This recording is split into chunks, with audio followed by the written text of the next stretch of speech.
Good morning बच्चों। Class fourth आज हम पार्ट 2 करेंगे। पार्ट 1 हमने कंप्लीट कर लिया है, उसकी पीडीएफ भी भेज दी है, उसका वर्क भी कंप्लीट हो गया और कविता थी वो भी हमारी कंप्लीट हो चुकी है। आज हम नया पार्ट शुरू करेंगे पार्ट 2, जिसका नाम क्या है? पछतावा। पछतावा जैसे अपन कोई गलती करते हैं या कुछ भी गलत काम करते हैं, उसको वापस फील करते हैं या फिर उसको सही करते हैं, उसको हम क्या कहेंगे? पछतावा। जब हमें कोई चीज़ का एहसास हो जाता है कि हमने ये गलत काम किया है, हमें ये नहीं करना चाहिए, उसको हम पछतावा कहेंगे। ये एक कहानी बताई गई है जिसमें एक किसान और उसके बेटे के बारे में बताया गया है। ओके, सबसे पहले हम क्या करेंगे? कुछ नवीन शब्द करेंगे जिससे हमें पाठ पढ़ने में आसानी होगी। चलो शुरू करते हैं। नवीन शब्द। ओके, सहयोग वंश। सहयोग वंश क्या लिखा है ये? सहयोग वंश। दुलारा। दुलारा। दुलारा क्या है? किसान के बेटे का नाम बताया गया है इस कहानी में। ओके, वंश क्या है ये? वंश। ऐलान क्या है ये? ऐलान। दोपहर। दोपहर। मोहल्ला जैसे अपनी गली होती है, अपन गली बोलते हैं ना, वैसे कोई मोहल्ला बोलते हैं, कोई गली बोलता है, उसको हम क्या कहेंगे? मोहल्ला। दिनचर्या एक टाइम टेबल होता है, जैसे अपना टाइम टेबल होता है, हम सुबह ये खाएंगे, शाम को ये खाएंगे, सुबह ये नाश्ता करेंगे, शाम को ये नाश्ता करें, हमें इस समय ये काम करना है, तो हम उसकी एक दिनचर्या बनाते हैं, एक टाइम टेबल बनाते हैं, उसको क्या बोलते हैं हिंदी में? दिनचर्या। नाश्ता। नाश्ता तो आपको पता ही होगा। विद्यालय मतलब स्कूल। नालायक मतलब शैतान। सहयोग वंश अचानक जो कार्य होता है उसको क्या बोलेंगे हम? सहयोग वंश। दुलारा किसान के बेटे का नाम है। वंश जो बेटा होता है, तो वहाँ पर बोलते हैं ना, घर के वंश को आगे बढ़ाएगा, वंश। ऐलान किसी चीज़ को पहले ही बता देना कि हम ये काम करने वाले हैं, उसका ऐलान करते हैं। दोपहर धूप होती है, दोपहर होती है, आपको पता ही है। मोहल्ला गली मोहल्ला, कोई गली बोलता है, कोई मोहल्ला बोलता है। दिनचर्या टाइम टेबल होता है, इंग्लिश में हम टाइम टेबल बोलते हैं उसको। नाश्ता ब्रेकफास्ट जिसको हम नाश्ता बोलते हैं, सुबह सुबह हल्का फुल्का खाना खाते हैं उसको नाश्ता बोलेंगे। विद्यालय मतलब स्कूल। नालायक मतलब शैतान। ये सब क्या है? हमारे नवीन शब्द। अब हम कहानी शुरू करेंगे। पाठ का नाम बता दिया आपको, पछतावा। इसकी गहरी पेज दी गई है, पेज आपके बोर्ड पे भी लगाया गया है और बुक भी आप ओपन करके देख सकते हैं। पेज नंबर है हमारा 10। ओके, गहरी पेज। पहले हम गहरी पेज पढ़ेंगे। माता पिता के लिए हमेशा बेटा बेटी बराबर होते हैं। मम्मी पापा के लिए हमेशा बेटा और बेटी एक ही समान माने गए हैं। बेटा होने पर खुश और न होने पर दुखी नहीं होना चाहिए। ऐसा नहीं सोचना चाहिए कि हमारी बेटी हुई है और बेटा नहीं हुआ, या बेटा हुआ है बेटी नहीं हुई। हमें दुख नहीं होना चाहिए। बेटा बेटी हमारे लिए एक ही समान है, क्योंकि बच्चे चाहे जो भी हो, उसका गुणी और संस्कारी होना बहुत ही आवश्यक है, बहुत ही जरूरी है। बेटी हो या बेटा, बच्चे हमेशा गुणी और संस्कारी, जो माँ बाप का कहना मान सके और उनकी हर बात मान सके, वो गुण और संस्कार उनमें होने चाहिए। बड़ों का आदर करें, सब छोटों के रेस्पेक्ट करें, ये सब उनमें गुण होने चाहिए और संस्कार होने चाहिए। यदि बच्चे अयोग्य हो तो माँ बाप के दुख का कारण बन जाते हैं। अगर बच्चा शैतान हो, नालायक हो या फिर कुछ बुरा काम करता हो, वो उनके लिए अयोग्य मतलब योग्य नहीं माने जाते हैं। लेकिन जब बेटा अयोग्य और उद्दंड हो गया हो तो वह और भी दुखी हो जाते हैं, हो गया और भी अधिक दुखी हो गया।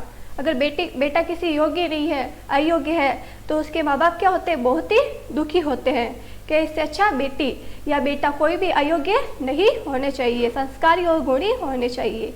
इसलिए बेटा हो या बेटी, दोनों को सम्मान, प्यार और अधिकार देना चाहिए। इसलिए बेटा और बेटी में फ़र्क हमें नहीं करना चाहिए। इस कहानी में हमें यही बताया गया है कि बेटा हो या बेटी, दोनों को एक समान मानना चाहिए। उनको उनका प्यार, उनका सम्मान, उनका अधिकार उनको बराबर का देना चाहिए। क्योंकि बेटी भी जो बेटा कर सकता है वो बेटी भी कर सकती है। आजकल बेटियां भी बहुत आगे बढ़ चुकी है, आपको पता ही है, इसलिए बेटा बेटी में अपन को भेद नहीं करना चाहिए। ओके, चलो हम कहानी शुरू करते हैं। एक किसान था, किसान सदमत था, उसकी 2 बेटियां थी। कहानी में एक किसान बताया गया है जिसकी 2 बेटियां बताई गई है। किसान को बेटा ना होने का बहुत दुख था। किसान था, उसकी 2 बेटियां थी, उसका बेटा ना होने पर उसको बहुत दुख था। वह सोचता था बेटियां तो दूसरे घर चली जाएगी, फिर मेरा वंश आगे कौन बढ़ाएगा। किसान क्या सोचता था, 2 बेटियां हैं, बेटा उसके है नहीं, और बेटा न होने का उसको बहुत दुख था, क्योंकि बेटियां दूसरे घर चली जाएगी, उसका वंश आगे कौन बढ़ाएगा। उसको ये बात की चिंता रहती थी, वह सोचता रहता था। संयोग वंश मतलब अचानक किसान को पुत्र की प्राप्त हुई।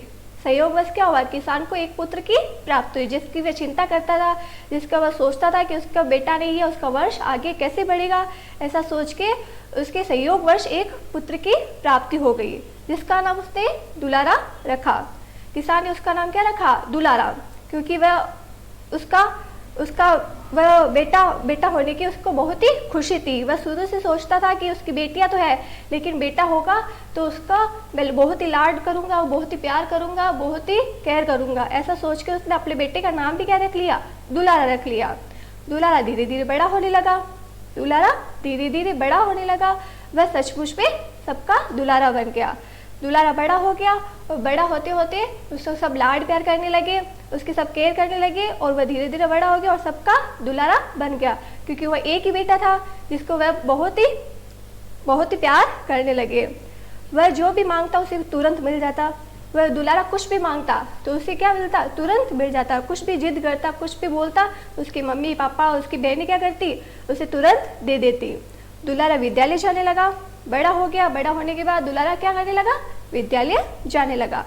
7 कक्षाएं तो उसने किसी तरह से पार कर ली, लेकिन उसके बाद उसने घर में ऐलान कर दिया अब वह आगे नहीं पढ़ेगा, क्योंकि दुलारा था, दुलारा को पढ़ाई में बिल्कुल भी दिलचस्पी नहीं थी। उसने 7वीं कक्षा तो कैसे भी पास कर ली, लेकिन जब वह 8वीं कक्षा में आया तो उसने क्या किया, घर में सबको ऐलान मतलब सबको बता दिया कि अब आगे नहीं पढ़ूंगा, क्योंकि उसको पढ़ाई में बिल्कुल भी दिलचस्पी नहीं थी। उसने 7वीं कक्षा भी बहुत मुश्किल से पढ़ी थी। किसान कहा तो सोच रहा था कि वह दुलारे को खूब पढ़ाएगा। किसान ने सोचा अब मेरा बेटा हो गया, उसको मैं खूब पढ़ाऊंगा, खूब लिखाऊंगा, और वह घर को आगे बढ़ाएगा, वंश आगे बढ़ाएगा, और वह नाम रोशन करेगा। लेकिन दुल्हरा, जिसका पढ़ाई में बिल्कुल मन नहीं लगता था, और उसने बहुत ज़बरदस्ती 7वीं कक्षा पास की थी, और 8वीं कक्षा में उसने सबको बोल दिया कि मैं आगे पढ़ाई नहीं करूँगा। और किसान सोचता रह गया कि मैंने क्या क्या सोचा था, लेकिन दुलारा तो पढ़ना ही नहीं चाहता। कहा वह 8वीं कक्षा तक भी नहीं पढ़ पाया। फिर दुलारा ने क्या किया, विद्यालय छोड़ दिया। 8वीं कक्षा भी उसने नहीं पढ़ी।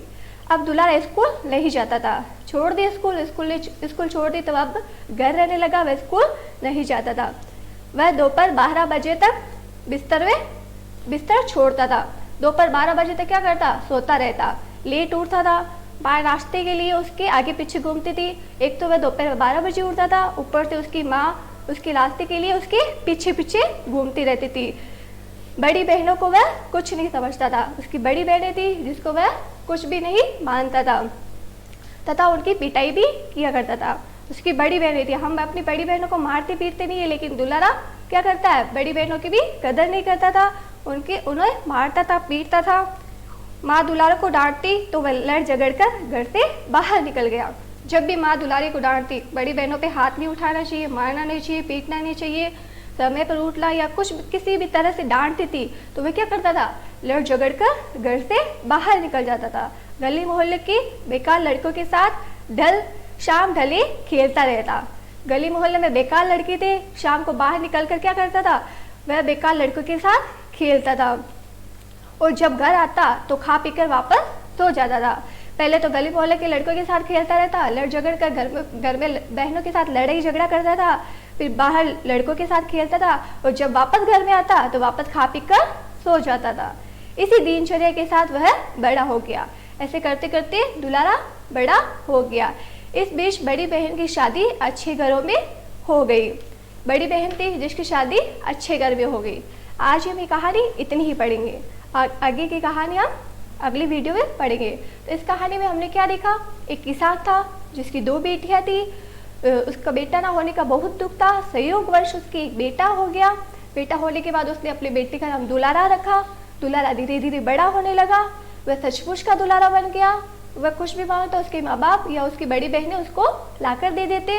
विद्यालय जाने लगा, लेकिन पढ़ाई में उसका बिल्कुल मन नहीं लगता था। 7वीं कक्षा तो उसने जैसे तैसे पास कर ली, लेकिन 8वीं कक्षा में जाने के बाद उसने घर में ऐलान कर दिया, मैं आगे पढ़ाई नहीं करूँगा। कहाँ किसान सोचता था मेरे बेटे को आगे पढ़ाऊँगा लिखाऊँगा, वह घर का वंश आगे बढ़ाएगा, खूब कमाएगा। लेकिन किसान का बेटा दुलारा तो बिल्कुल नहीं पढ़ पाया। उसने 8वीं कक्षा में पढ़ाई छोड़ दी और घर में रहने लगा। बड़ी बहनों को भी मारता था, पिटाई करता था और 12 बजे तक उठता था। और लेट 12 बजे उठने के बाद माँ उसके पीछे पीछे नाश्ते के लिए भी घूमती थी और बड़ी बहनों के ऊपर हाथ उठाता था, पिटाई करता था। और जब माँ उसे डांटती कि बड़ी बहनों को नहीं मारना चाहिए, तो वह लड़ झगड़ कर घर से बाहर निकल जाता। गली मोहल्लों के बेकार लड़के के साथ खेलता था। जब खेलने के बाद शाम ढलने के बाद जाता था, खेलने के बाद जब घर आता था तो वापस खा पी कर सो जाता। ये इसकी दिनचर्या थी, ये इसका टाइम टेबल था कि मुझे सारा दिन शैतानियाँ करनी है, बहनों को मारना है, घर में बाहर जाके मोहल्ले के बेकार लड़कों के साथ खेलना है, पढ़ाई उसको करनी नहीं थी। इसी बीच उसकी बड़ी बहन की शादी हो गई। अब शादी होकर वो कहाँ गई, उसके भाई का क्या हुआ, वो हम आगे की कहानी में पढ़ेंगे। अब मैं आपको इसका वर्क PDF के जरिए भेज दूंगी। Okay, thank you.